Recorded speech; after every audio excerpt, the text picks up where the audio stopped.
revisen si se ve mi pantalla, por favor.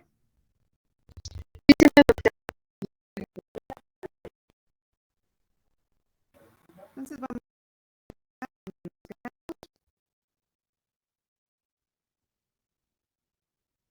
para hablar el mismo lenguaje. Ya veíamos que cómo se clasifican las lesiones del cérvix según la citología.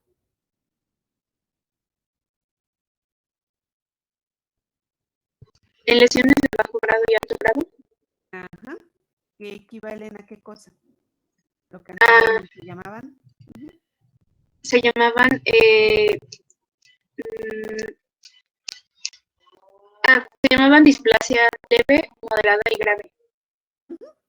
Entonces la displasia moderada, según la clasificación de Bethesda, ya queda en lo que son lesiones de alto grado. Esto es importante que ustedes lo sepan porque alguna vez va a llegar alguna paciente, su familia, su mamá, su hermana, su tía, o ustedes mismas, o a los chicos les va a tocar interpretar de su vecina, de su paciente, ese tipo de resultados y deben de estar familiarizados con el lenguaje para no, pues no dar malas noticias o decir cosas incorrectas, ¿no? Entonces, para eso es esta revisión. Entonces veíamos la neoplasia intracervical o carcinoma, bueno, se relaciona con la vida sexual temprana, múltiples parejas, hombres no circuncidados y sobre todo la infección por virus de papiloma de alto riesgo, que ya los decían, son el 16 y el 18, ¿correcto? Y de ahí, pues, tabaquismo, entre otros. Entonces aquí vemos de bajo riesgo, que son asociados sobre todo a condilomas o verrugas genitales, es el 6 y el 11, y el 16-18, sobre todo son los que tienen poder oncogénico y son los que nos van a provocar un cáncer invasor. ¿Por qué? Porque estos se van a manifestar como lesiones de alto grado o neoplasia intracervical de alto grado.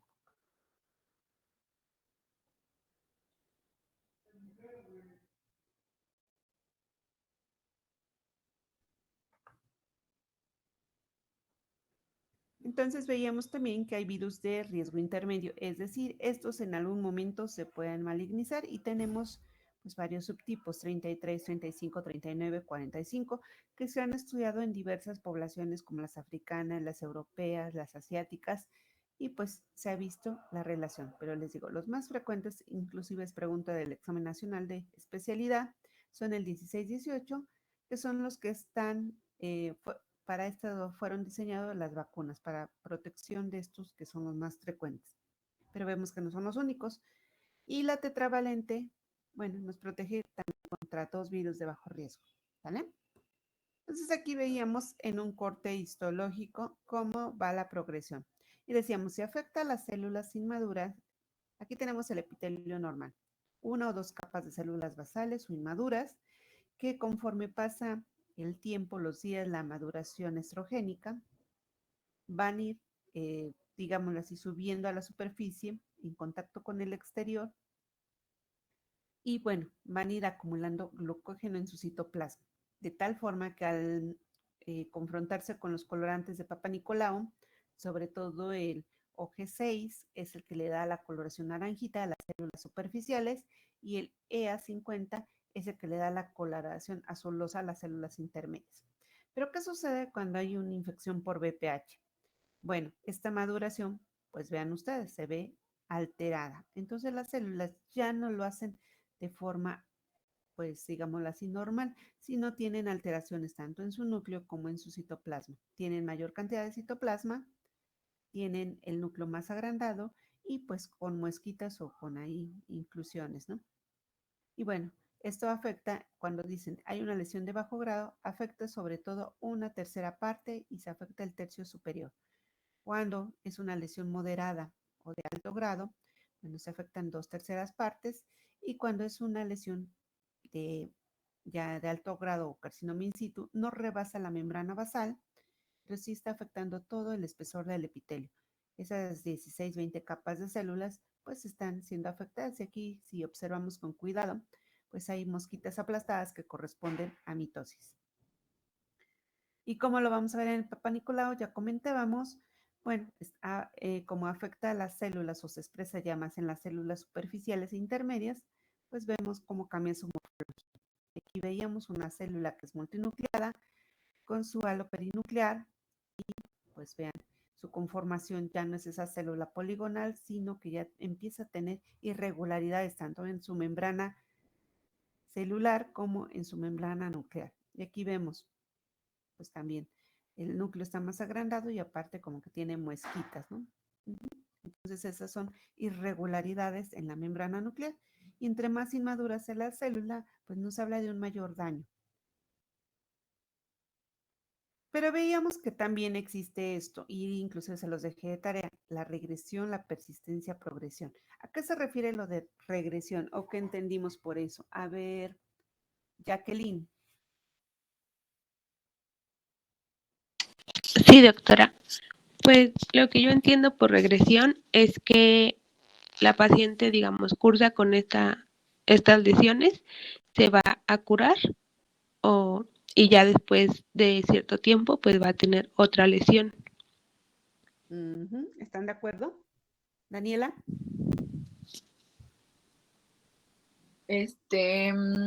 Si mal no recuerdo ayer que lo revisamos, era de que si llegase a presentar, por ejemplo, la paciente cáncer, pero es tratado a tiempo, podría regresar como a las lesiones primordiales, que en este caso es como, por ejemplo, las verrugas genitales y eso.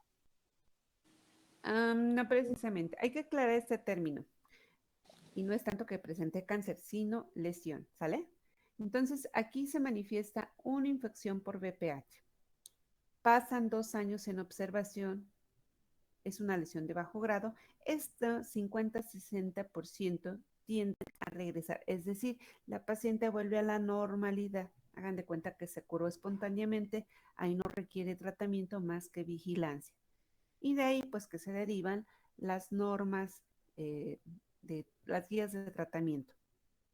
Pero, ¿qué sucede si pasan esos 2 años y la lesión ahí continúa? Se siguen reportando las citologías con lesión intraepitelial de bajo grado. Pues hay que darle un tratamiento ya un poquito más agresivo. Aquí se podía cauterizar, quemar con nitrógeno líquido o bien hacer un cono para que evitemos la progresión. Se dice que las lesiones de bajo grado hasta un 20% o inclusive un 5% llegan a ser carcinoma invasor. O sea, es decir, no son tan peligrosas, pero sí hay que vigilarlas. A diferencia de los que son las de alto riesgo, estas hasta un 70% sí llegan a progresar a cáncer invasor. ¿Llegan a tener regresión?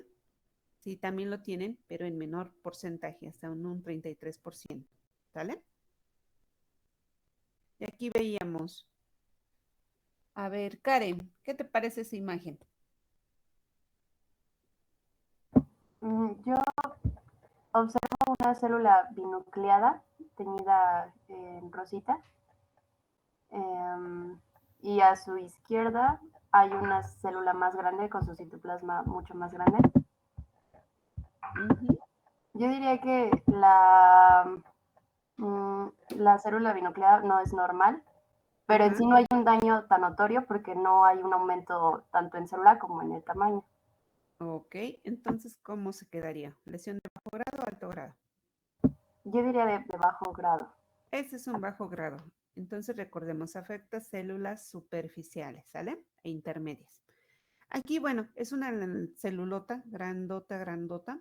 Bueno, y esa es otra manifestación que, bueno, aunque ustedes no son citotecnólogos ni citopatólogos, es conveniente que la sepan. Cuando hay deficiencia de ácido fólico, también una de sus manifestaciones es cambios en la morfología celular.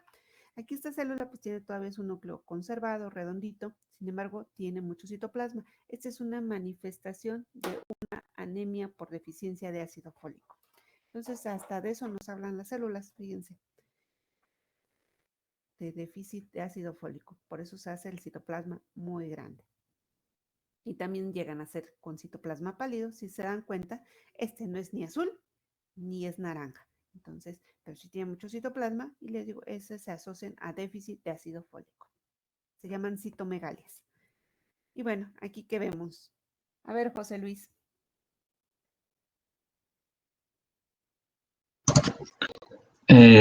¿Ya en las últimas o en todas? La que a ver, la primera, ahí donde está el puntero. Ok.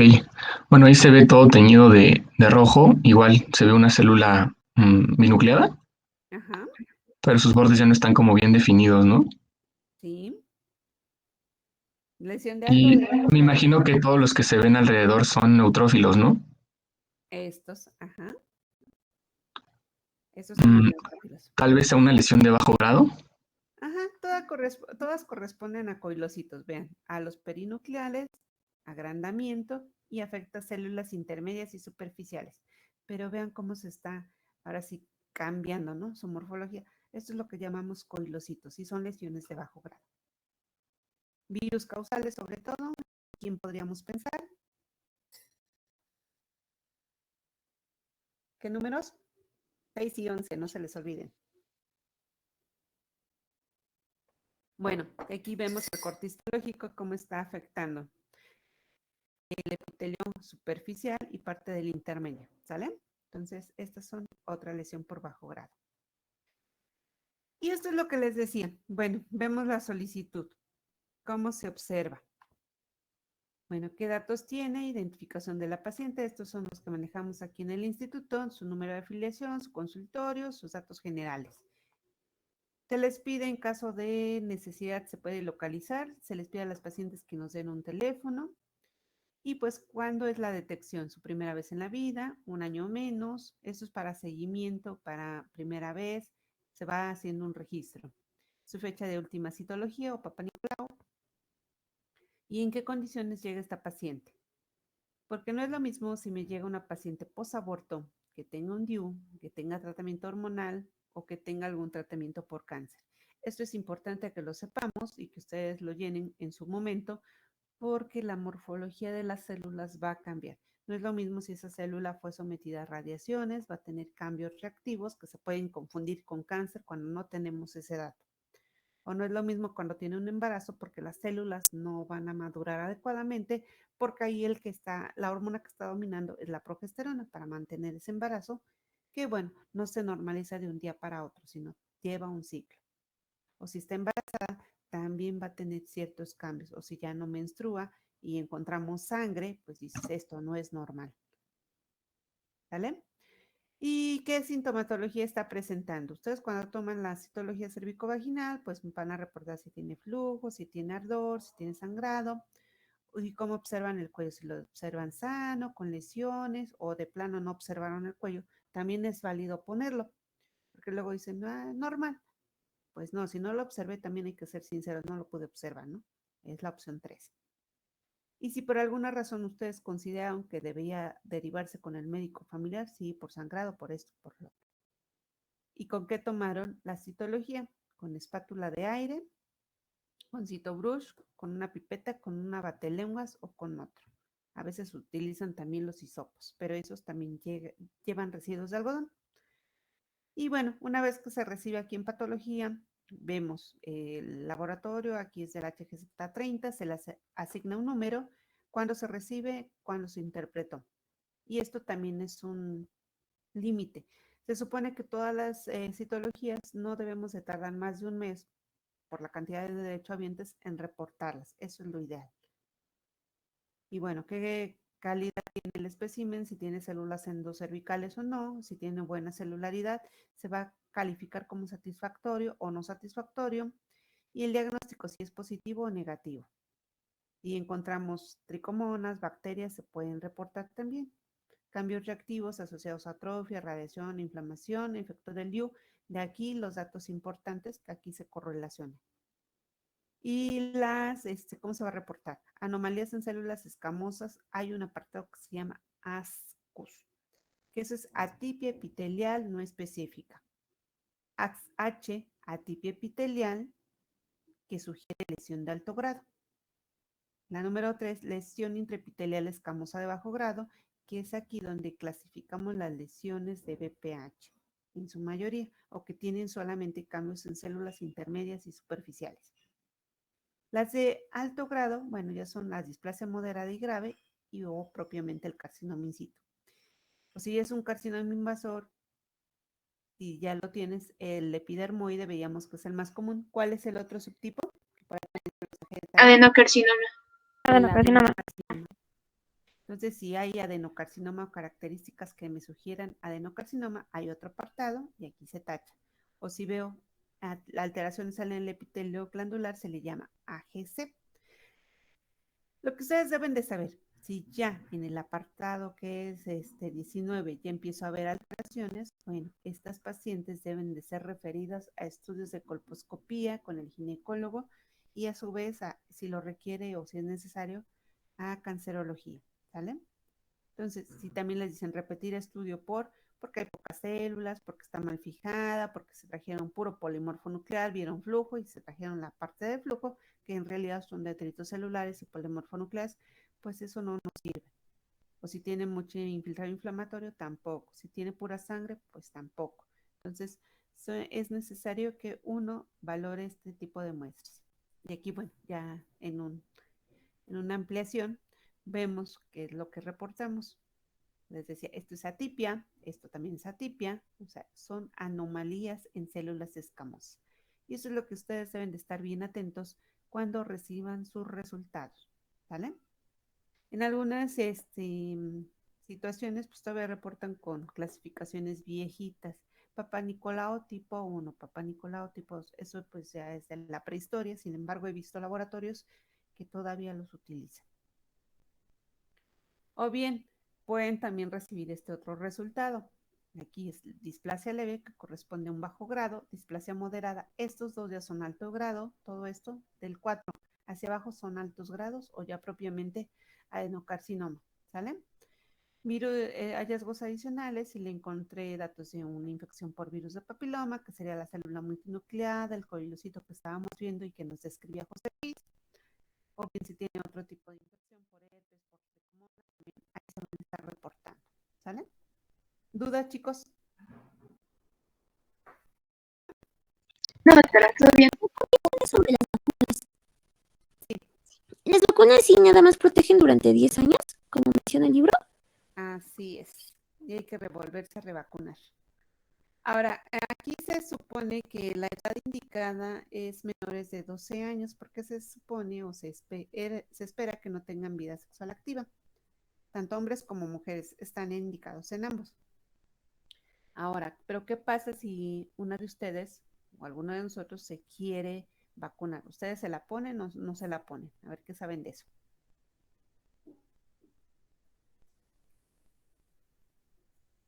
Antonio, ¿tú qué opinas? ¿Sí, Antonio? Pues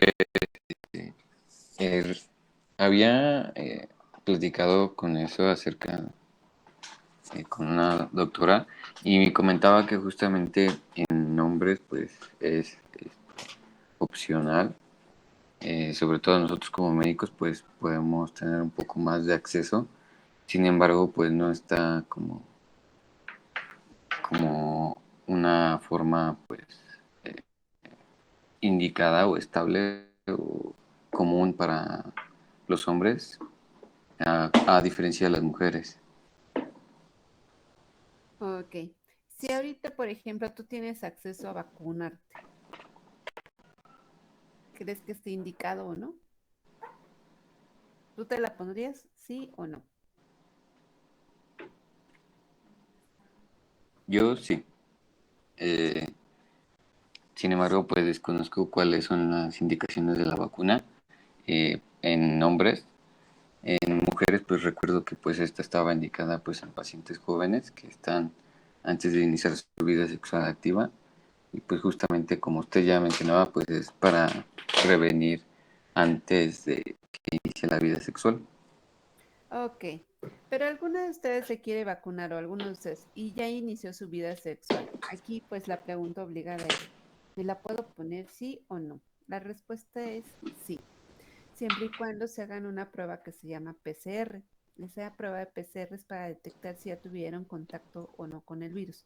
Si ya tuvieron contacto, pues ya no tiene mucho caso, porque pues ya no les va a proteger adecuadamente. Pero si no han tenido contacto y salen limpios, ahí sí se la pueden poner, aunque ya tengan vida sexual activa, ¿sale? Esa sería la respuesta.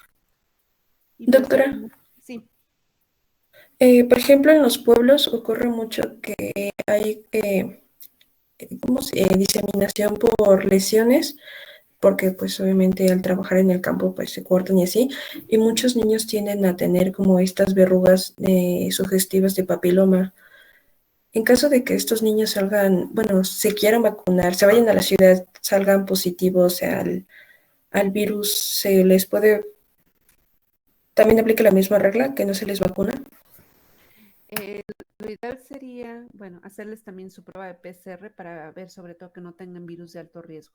Entonces, si no tiene virus de alto riesgo, sí se puede vacunar. Si ya tiene virus de alto riesgo, pues no, porque no se ha visto todavía el efecto si lo va a proteger o no. Entonces, esa parte, pues todavía faltan algunos años para que tengamos una respuesta concreta, vacunarlo o no, si ya tuvo esa infección. Entonces, esa parte sí queda como que gris, oscura.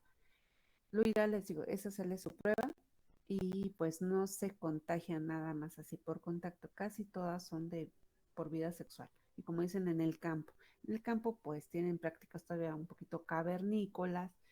Sí hay vida sexual con los niños, han visto pues las anormalidades que suceden, casan a las chiquitas de 12, 13 años ya con señores, entonces sí se pueden contagiar. Si ven un niño con infecciones sexuales, pues sospechen en abuso sexual. Se oye feo, pero sí, piensa mal y acertarás. Es raro que se contagien, a menos de que sean mezquinos, eso sí se contagian por contacto, a menos de que sean verrugas en el ojo, verrugas en el cuello, que también nos da BPH, ahí sí, pues pensaría por contacto de la ropa, contacto de otra cosa. Pero si los ven en genitales, yo pienso inmediatamente aquí hay un abuso sexual, ¿vale? Bueno, chicos. Entonces veíamos, la citología, bueno, es la técnica que nos sirve para analizar esas células exfoliadas del endocérvix y isocérvix y es el método de elección para buscar lesiones preneoplásicas o propiamente ya cáncer. Y bueno, esto es importantísimo porque a partir de su descubrimiento se disminuyó importantemente la incidencia y mortalidad del cáncer. Entonces aquí vemos que hay una norma que es la NOM 014 y ese es donde nos indica cada cuánto detectarlas. Esta norma yo también estoy en desacuerdo, porque en su libro dice a partir de los 21 años ya tiene vida sexual activa. Si no, ¿sí, verdad? Así dice. Dice a doctora. partir de los 21 años y si ya tuvo, o 3 años después, a partir del inicio de la vida sexual activa. Entonces, fíjense, si la chica inició a los 13, lo indica es tomarle a los 16, ¿no? Su primer capanícola. Pero esta Sí, norma, ajá, ¿qué creen que dice? Bueno, revísenla luego por curiosidad. Dice que a partir de los 25.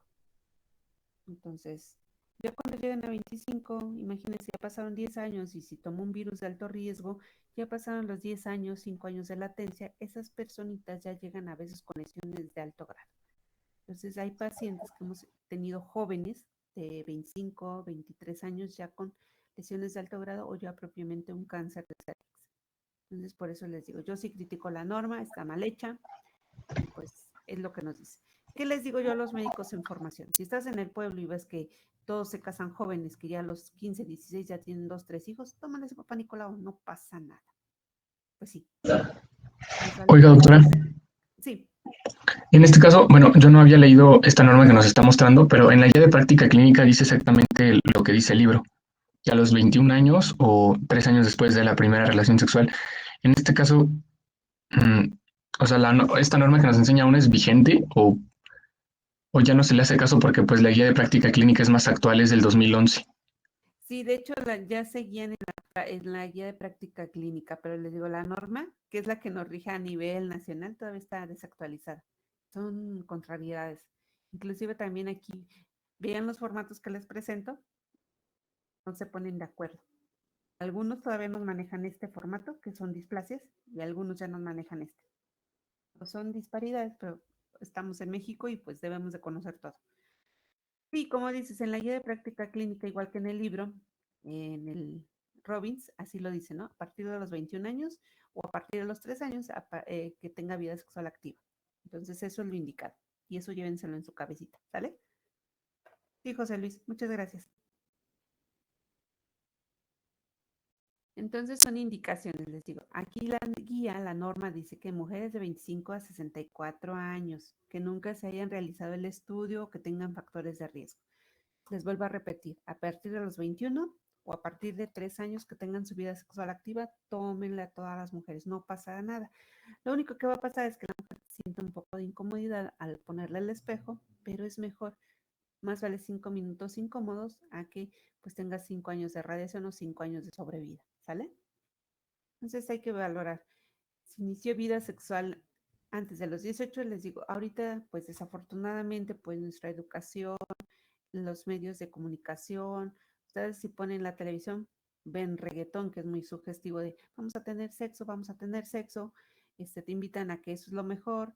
Bueno, se va viendo cambios en la conducta de nuestros jóvenes y niños. Y aparte porque, bueno, las mamás salimos a trabajar, dejamos solos a los hijos, entonces todo esto va influyendo en el cambio social, cambio cultural, que nos va a predisponer tanto a iniciar la vida sexual temprana sin una protección adecuada, que tengamos múltiples parejas, que tengamos alguna enfermedad de transmisión en algún momento dado.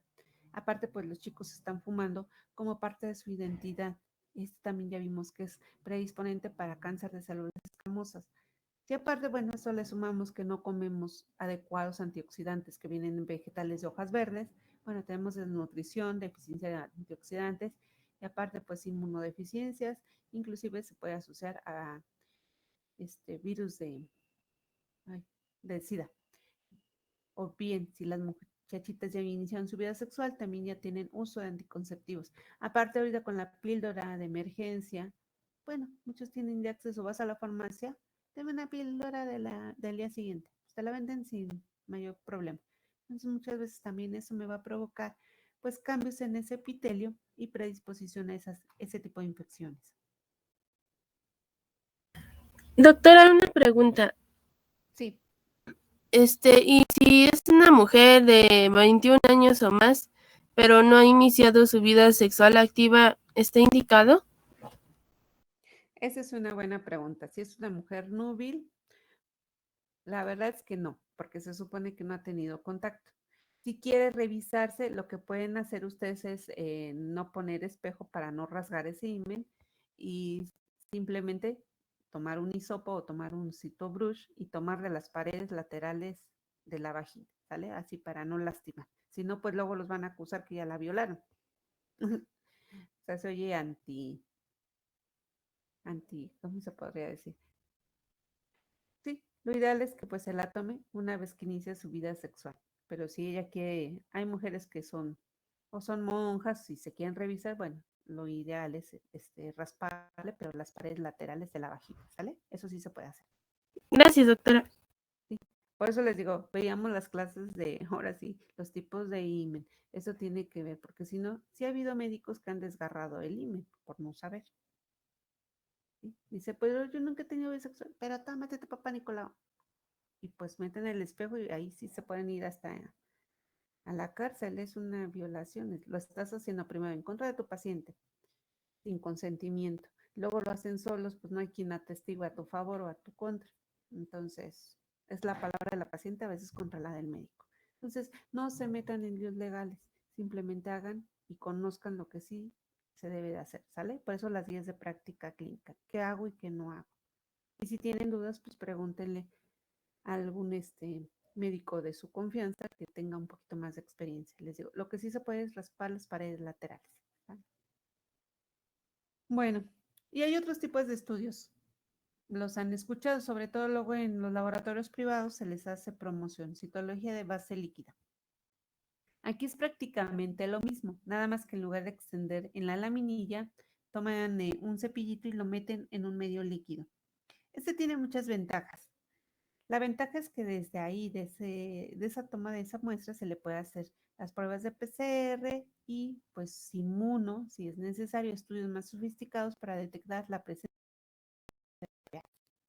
Y también a nosotros como patólogos, bueno, nos hace ver solamente un campo y aparte es muy, pero es más cara. o bien la citología convencional, que es la que yo les presentaba, que comúnmente hacemos, extendido en la laminilla, y bueno, es donde revisamos las anormalidades de las células. Y aquí veíamos cómo se observa, decíamos, como cambia un epitelio a otro, es lo que llamamos zona de transición, zona de transformación. Tenemos este epitelio escamoso, que es estratificado, no queratinizado, aquí lo vemos en imagen histológica, y aquí es donde se transforma o se cambia. Pasa de ser estratificado a ser un epitelio simple, cilíndrico, con moco. Entonces, esta zona de transformación ya veíamos que descendía en las mujeres en edad fértil y bueno, expone más fácilmente a que se pueda albergar ahí las infecciones y sobre todo el BPH. Entonces es aquí la mayor zona de riesgo. Y bueno, aquí lo vemos histológicamente. Vemos estas células están sufriendo un cambio y ya esto es lo que llamamos metaplasia escamosa y es cuando se transforman por el otro tipo de epitelio, un epitelio cilíndrico, es una metaplasia de células endocervicales. Y este es el epitelio endocervical, que si también presenta alteraciones es cuando nos presenta el adenocarcinoma. Si presenta alteraciones en esta área es el carcinoma escamoso. ¿Vale? Entonces aquí vamos viendo. Factores predisponentes, bueno, si ya rebasó la membrana basal, ya es un carcinoma invasor. Si la respeta, carcinoma in situ, lesión de alto grado, displasia severa, que son lesiones de alto grado, que es el NIC1, NIC2 o neoplasia intracervical que afectan 2/3 o o los 3/3 del epitelio. Para fines prácticos, al epitelio lo vamos a dividir en tercios, 1/3, 2/3, 3/3, ¿vale? Entonces de ahí vemos su afección, que tanto espesor está afectado y vemos, son virus de alto riesgo que están afectando y esto es por acción de la proteína E6 y E7, que integran el DNA y pues hacen que esta célula sufra mutaciones, sufra una replicación anómala y con ello pues el desarrollo de esta neoplasia. Entonces, estos son los cambios que observamos. De aquí la importancia de estar realizando esta prueba que nos va a permitir ver cómo está la entrada del útero, que es el cérvix, ¿vale? Entonces, esto es lo que vemos, esto es lo normal, vean la célula aquí tranquilamente, citoplasma amplio, poligonal y sus núcleos redonditos. Eso es lo que observamos. Epitelio endocervical, como en panal de abeja, aquí a veces se vienen varias, esto es totalmente normal. Y les decía, a través del tiempo, bueno, el señor Papanicolau hizo su propia clasificación y le llamaba clase 1, clase 2, clase 3, clase 4 y clase 5. El clase 1 es lo normal, no tenía alteraciones, clase 2 tenía un proceso inflamatorio, que es la mayor parte de los Papanicolau. Y ya clase 3, que sería lo equivalente a lesión intraepitelial de alto o de bajo grado, ya eran sospecha de cáncer. Aquí es donde ubicamos los ASCUS, AH, la clasificación que les presentaba de Bethesda. Richard es una clasificación que se utiliza sobre todo para histología y bueno, él nos clasifica en NIC1, NIC2 y NIC3. El NIC1 nos dice mitosis y células inmaduras que se encuentran en el tercio inferior. Entonces, ya hay alteraciones. Si ya afecta el tercio inferior y el tercio medio, o todo el espesor, le llama ya NIC2, y el NIC3 es cuando está afectado todo el epitelio, ¿sale? Entonces, esto cambia a través del tiempo, y la que utilizamos actualmente, pues es la de Bethesda. Bethesda es una clínica que está en Maryland, Estados Unidos, y ella dice, no, yo no voy a dejar que progresen todas las lesiones. Desde que detecta un alto grado, les da tratamiento. Por eso allá no hay tanto cáncer. Pero ¿qué pasa aquí en México? No, vamos a observarla 2 años, a ver si regresa. Bueno, entonces toman esa conducta y bueno, a veces quieren aplicar lo mismo con lesiones de alto grado y ya cuando llegan las pacientes a revisarse a los 2, 3 años, bueno, resulta que ya progresaron a cáncer. Esto es importante que se sepa porque entre más temprano se detecte una lesión de alto grado, hay que darle tratamiento para evitar las complicaciones que sería el carcinoma.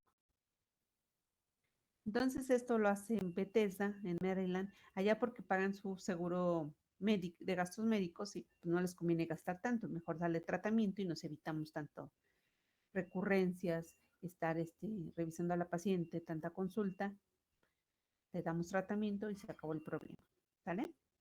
Entonces ellos hacen su propia clasificación y es la que pues por cercanía nosotros utilizamos también. Entonces aquí tenemos la clasificación de Bethesda, se utiliza desde el 2001. Aquí nos reporta cambios celulares benignos que son desde asociados a inflamación, atrofia, radiación, dispositivo, entre otros. O bien si ya hay anomalías, ¿en dónde está esa anomalía? ¿En epitelio escamoso o en epitelio glandular? O si bien tiene otro tipo de tumor, que también es válido. A veces por el tipo de composición del tejido, bueno, podemos tener sarcomas, podemos tener metástasis de otros órganos que se pueden detectar en la citología cérvico-vaginal, ¿sale? Entonces, ese es otro tipo de tumores. Pero le digo, los principales son o hay alteraciones en el epitelio glandular o hay alteraciones en el epitelio escamoso. Y aquí en el epitelio escamoso tenemos el ascus, que es la atipia escamosa, la lesión de alto y de bajo grado y el carcinoma epidermoide. En las células glandulares, si hay células endometriales, esto no es conveniente si se reportan en mujeres mayores de 45 años, porque nos pueden hablar, hay una lesión más arriba y se está descamando la célula, es decir, está ya en la cavidad uterina o en el endometrio. O bien ya tiene un adenocarcinoma, o tiene un adenocarcinoma cervical, o bien ya propiamente un endometrial. Entonces aquí está la clasificación, todo lo que nos puede arrojar, ¿no? Muchos datos. ¿Y esto qué será? ¿Benigno o maligno? ¿Quién dijo yo? A ver, Jaime, ¿qué te parece eso?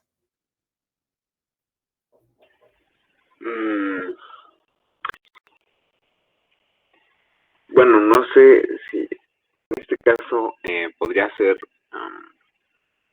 o sea, por la morfología de las células, un adenocarcinoma, pero no. No está seguro. Ok, muy Sí. bien. Paulina, ¿benigno o maligno? No sé, doctora Benigna. Ok, benigna. Es una infección, chicos. A veces los microorganismos toman ciertas morfologías. Esta, por ejemplo, tiene como patas de araña o helecho. Esta es una infección por DIU, actinomyces. Pero vean las células que están alrededor. Mucho citoplasma, núcleos redonditos. Esta nada más es una infección. Benigno o maligno. A ver, Yesenia. Pues yo creo que es benigno porque no veo como gran anormalidad en las células. Se ve infiltración de polinucleares. Ajá, Entonces, inflamación. ajá, yo creo que igual podría ser una infección. Ajá. Esto que estoy señalando ahí con el puntero es la que da el olor a pescado. ¿Qué microorganismo será? Tricomonas. Estas son las tricomonas. Entonces también se pueden a veces reportar. Les digo, no es lo ideal reportar infecciones. Para eso no es el Papá Nicolau. El Papá Nicolau sí les pregunta, ¿para qué sirve el Papá Nicolau? Para detectar anormalidades epiteliales, es decir, para detectar el cáncer, ¿sale? No para infecciones, pero también nos sirve cuando hay. Entonces también les podemos reportar eso. En una buena citología les digo, aquí vean, células escamosas normales, un poquito agrandado el núcleo, esos son cambios reactivos, pero aquí lo importante son estos personajes que son las tricomonas, de diversos tamaños, están gorditas y bonitas. Entonces la paciente clínicamente que tenía flujo amarillo fétido con olor a minas o a pescado, ¿sale? Lo ideal, les digo, les repito, el Papá Nicolau sirve para esto, ver cómo están las células superficiales, vemos si tiene alteraciones, puede corresponder a lesión de bajo grado, si ya tienen daño en epitelio en células basales, pues aquí ya hablamos, o células de metaplasia, hablamos de una lesión de alto grado, o si ya propiamente las células no están madurando, también es lesión de alto grado. Entonces, sobre todo las células de bajo grado están asociadas a infecciones por VPH y estas, les digo, pueden regresar o curar espontáneamente en 2 años. Eso es lo que le llaman regresión. Otros coilocitos muy bonitos son lesiones de bajo grado. Y los conceptos. Entonces, neoplasia intracervical epitelial es la que puede progresar a un cáncer invasivo, sobre todo si es NIC2 o NIC3. Y la displasia se habla como una maduración anormal del epitelio. Esta es clasificada en moderada, leve, moderada o severa. Cuando son de alto grado, son moderada y severa. Era lo que les había dejado de estudiar, el equivalente, ¿no? Lesiones de alto grado. Y aquí, pues, ¿qué vemos? Un acúmulo de células que aunque están uniformemente equidistantes, pero ya no están madurando. Esto corresponde a un NIC3, lesión de alto grado. Ya casi no tienen citoplasma y son muy negritas, muy hipercromáticas. ¿Y esto qué les parece? ¿Benigno o maligno? A ver, Juan Carlos. Yo pienso que es maligno. Muy bien, maligno. ¿Estás de acuerdo, María Fernanda? Sí, doctora, yo estoy de acuerdo que es maligno. De hecho, parece como un NIC2 más o menos. Ok, bueno, no son expertos ustedes, es maligno, chicos. Aquí hay una mitosis, bien, se ve, les digo, como moscas aplastadas. Entonces, esto ya afectó. Células no están madurando, poco citoplasma, núcleos muy grandes, muy irregulares, muy negritos algunos, y hacen como alargamiento de su citoplasma. Esto es un carcinoma invasor. Eso es lo que llegamos a detectar en una citología bien tomada, ¿sale? Otro campo de esa misma paciente, es un carcinoma invasor, tenía 45 años esta mujercita. Y aquí, ¿qué les parece? ¿Benigno o maligno? A ver, Anaí Cruz. Sí, doctora. Este,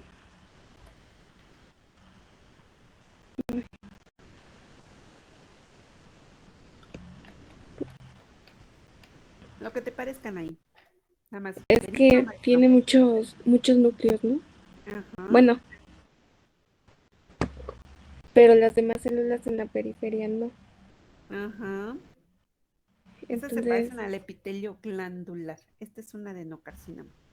Ya las células están encimadas, ¿sale? Entonces, en citología ya se ven así amontonadas, muy hipercromáticas y los núcleos grandes, aquí otra vez grandes, muy chiquitos y sobrepuestos. Entonces, esto es maligno. Vean esta otra imagen. ¿Benigno o maligno? A ver, Daniela.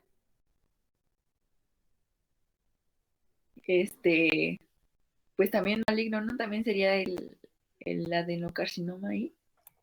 Exactamente. Entonces, ese es epitelio glandular. Está haciendo proyecciones que llamamos papilas. Y vean también, núcleos muy irregulares, poco citoplasma. Entonces, esto es maligno. Es otra imagen de un adeno. Y bueno, ascos, cuando les digo, no se sabe bien si es benigno o maligno, está como que dudoso. Entonces, también. Muchas veces, ¿cómo se ve? Esta, por ejemplo, tiene poco citoplasma, pero todavía se ve bien definida su membrana nuclear, entonces hay dudas. Y entonces esta se reportó como lesión probablemente de alto grado. Sin embargo, ya en el corte histológico, pues se vio que nomás son alteraciones. Entonces, por eso les digo, esta es la zona que llaman gris. No estamos muy seguros a veces como patólogos y citotecnólogos. Sin embargo, lo que sí debemos estar alertas es que sí hay algo alterado y que hay que vigilar a esa paciente. Entonces, esta es la guía de práctica clínica. ¿Qué es lo que pasa? Sale una citología con lesión de bajo grado, se le repite a los 6 y 12 meses. Si sale negativo, bueno, se le cita cada 2 años, ¿sale? Pero si sale alterada o salen positivas, se le indica la colposcopía. Si sale alto grado, si sale ASH, AGC, aquí también está indicado hacerle colposcopía. Y si el colposcopista lo considera, le puede tomar una biopsia. Si sale ascus, hay que repetirlo, igual a los 6-12 meses. Hay que vigilar a esas pacientes, no dejarlas ir, ¿sale? ¿Dudas, preguntas, comentarios, chicos? Yo, doctora. Aquí en México, ¿cuál de las dos vacunas aplican en las escuelas? Depende la disponibilidad, es como la de Pfizer, la de Sputnik, depende cuál compren, pero estaban aplicando la tetravalente, hasta donde me enteré la última vez. Pero sí han aplicado las dos, a veces la bivalente y a veces la tetravalente. Ok, gracias. Sí, y entonces son 2 dosis, ¿vale? Menores de 12 años. Esa es la que están aplicando en el sector salud. Pero como fue experimental, algunos solamente recibieron una dosis, entonces, igual. Esa es parte de la política pública. Entonces, nada más no se les olvide, entre más joven la célula, más inmadura, pues más severo el daño. Y bueno, esto lo tienen que saber para que no lleguemos a estas lesiones. ¿Esta qué les parece? ¿Benigna o maligna, Diego? Yo pienso que es una lesión maligna, porque no se ve muy bien delimitado del lado derecho, sobre todo. Y sí, Vean, se ve esto es muy el feo. cérvix normal, ¿no? Brilloso, liso. Y aquí cuando vemos ya una lesión papilar, exofítica, bueno, pensamos inmediatamente que esto es maligno y puede corresponder o correspondió a un cáncer. Entonces no se vale decirles a las pacientes, último papá Nicolau decía todo normal, es como las historias clínicas, ¿no? Ponen afebril, asintomático, entonces bueno, y se muere. Dices, pues, ¿qué pasó aquí? Hay que hacerlo bien. Y saber esta terminología, pues le digo, porque ustedes van a informar de resultados. Luego llega la paciente, vengo por mi resultado de papá Nicolau. Ok. Entonces le reportaron un ascus. ¿Qué hay que decirle? Salió una alteración, vamos a estarla vigilando. Ahorita pues tiene también una infección que nos reportan por tricomonas, puede deberse a eso, le damos su tratamiento a través de metronidazol a la pareja y bueno, en 6 meses yo le espero para repetirle su estudio. Esto lo indica acá, ¿sale? Y bueno, vemos carcinoma invasor. Vemos que hay 2 tipos. El 75 o 70%, según lo dice el libro, es el carcinoma escamoso. El resto corresponde a adenocarcinomas o carcinomas combinados. Puede tener características tanto de escamoso como de adeno. Entonces ya se llama adenoescamoso. Y otros más raros son los neuroendocrinos o de células pequeñas y estos son altamente agresivos o bien pueden ser metástasis de otros tipos. Y aquí vemos cómo se ve la colposcopia o cómo ven ustedes cuando toman el Papa Nicolau, ¿no? Esto es lo normal, esta ya tuvo bebé, ya no es puntiforme el cervix, entonces es liso, brillante, y le hacen sus pruebas de Lugol y de ácido acético. Cuando ya tiene la prueba positiva de ácido acético, va a dar lesiones acetoblancas y vean, aquí se ven. ¿Sí ven esas manchitas blancas alrededor del cervix? Esta es una lesión acetoblanca positiva. Y seguramente, bueno, aquí corresponde a un NIC1. Aquí vean esta lesión, pues es más extensa y ya deja ver algo de epitelio glandular, se ve así como papilar. Aquí vean, tiene varias lesiones que le llaman satélite alrededor de la lesión mayor y bueno, esta corresponde a un NIC3. Y esta, bueno, ya se está extendiendo. Aquí ya no se observa el cervix, ya perdió toda su conformación, su morfología y aquí pues, bueno, también ya tiene una lesión exofítica. Entonces así se va viendo el cáncer. Pero para que todo esto pase, al menos ya transcurrieron desde que inició su vida sexual hasta que fue a su papá Nicolau y todo, 5 a 10 años. Entonces en 5 a 10 años esto no hay que dejarlo progresar. Y es lo que les digo, en Estados Unidos, ¿qué hacen? Ven esta lesión, la hacen el cono, que es quitar toda la lesión y le toman controles. Entonces prácticamente las curan. Pero ¿qué pasa en México? Luego las dejan, a ver si regresan. Bueno, sí, a veces regresan, pero ya sí. Entonces lo ideal es darles tratamiento tempranamente. Hasta aquí la dejamos, chicos. Tengo un seminario con la UNAM. Entonces nos vemos el día lunes. Continuamos con estas actividades. ¿Otro comentario? Doctora, a pesar del tipo de contagio del paciente con BPH, ¿puede derivar a cáncer cervicouterino? Sí, sobre todo si toma, bueno, si ya tiene varios factores de riesgo asociados, si es una paciente mayor de los 65 y tomó un virus de alto riesgo, entonces sí puede progresar, debutar inmediatamente como un carcinoma invasivo. Pero les digo, este carcinoma en particular, la mayor parte de las veces se asocia a VPH. Punto número 1. Punto número 2. Tiene progresión lenta. Sí es agresivo, pero lento. Entonces nos da tiempo de que si detectas esta lesión con NIC3, pues le puedes tratar. Aquí le quitan a veces el útero y se curó también la paciente. Pero ¿qué pasa cuando a una paciente le detectas una lesión? No lo acepta. Es como el diabético. Señor, usted es diabético. No, ¿cómo va a ser? Yo me cuido, bla, bla, bla. Y sigue tomando su Coca-Cola. Cuando llega, pues ya hay que amputarles el pie o darles diálisis peritoneal porque ya tiene todas las complicaciones. Lo ideal es que no nos lleguen así las pacientes, pero en ocasiones pues nunca se han revisado, entonces ya llegan con lesiones exofíticas. Les digo, ya menos de que agarren un virus de alto riesgo, en menos de 2 años pues ya progresó un cáncer invasivo. Empezó a la mejor así y en 2 años ya progresó a un cáncer invasivo. Que si se hubiera tratado desde un inicio, pues hubiera tenido mayor oportunidad de sobrevida. ¿Sale, chicos? Doctora, una pregunta. Entonces, si por ejemplo nos llega una paciente con una lesión de bajo grado, ¿le tenemos que empezar a dar tratamiento o dentro de 6 meses le tenemos que volver a tomar la muestra? Sí, está dentro de tus posibilidades ofrecerle aquí crioterapia, le puedes dar tratamiento, no pasa nada. Y en 6 meses le repites su citología, cada 6 meses. Si ya te salen durante 2 años negativas, pues ya le puedes espaciar a cada 2 años, ¿sale? Pero sí le puedes dar tratamiento si está dentro de tus posibilidades. Pero ¿qué pasa si estás en tu consultorio, allá en San Pirineo de las Moras, lejísimos? Bueno, ahí solamente hay que hacerles vigilancia cada 6 meses, ¿sale? Digo, pero si ustedes tienen la posibilidad de darles tratamiento temprano, ¿no? Porque a veces ustedes trabajan en clínicas de colposcopía, entonces se pueden quemar estas lesiones desde el principio y darle tratamiento a la pareja. A la pareja luego les hacen también determinación de PCR o les hacen un cepillado uretral, entonces también se les da tratamiento. Y se les Doctora, da... Ajá. ay, perdón, y en caso de que fuera de alto riesgo, ahí se tendría ya empezar el tratamiento, ¿no? Exactamente. Si son de alto riesgo, inicien el tratamiento lo más tempranamente posible. ¿Sale?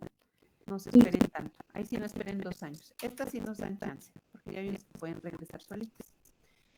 Y ya aquí, ay, perdón, doctora. Ajá, estas no se comportan más agresivamente. ¿Sale? Y ya aquí, doctora, luego le tomaríamos la muestra dentro de 6 meses, después del tratamiento, si es de alto riesgo.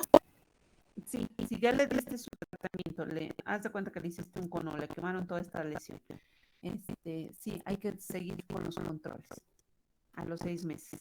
Si ya te sale negativo durante 2 años, bueno, puedes espaciar los periodos, a lo mejor ya vigilarla cada año, pero nunca dejarla de vigilar. ¿Vale? Sí, gracias, doctora. ¿Por qué hay que no dejarlas de vigilar?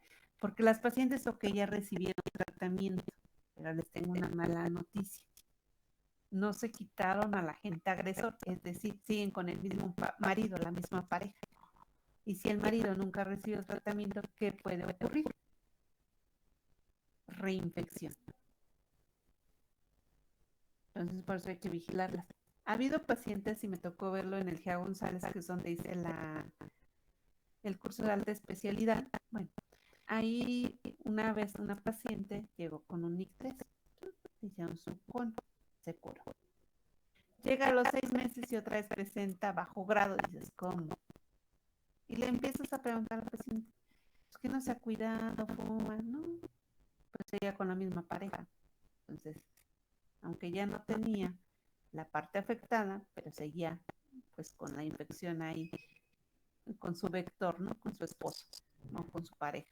Entonces se vuelven a reinfectar. Por eso no hay que dejarlas así, hay que seguirlas vigilando. Esa es la explicación. Y aquí las mujeres pues somos muy masoquistas, luego Pégame, pero no me dejes. Es mi marido y para toda la vida. Todavía hay personitas de esas ideas, ¿vale?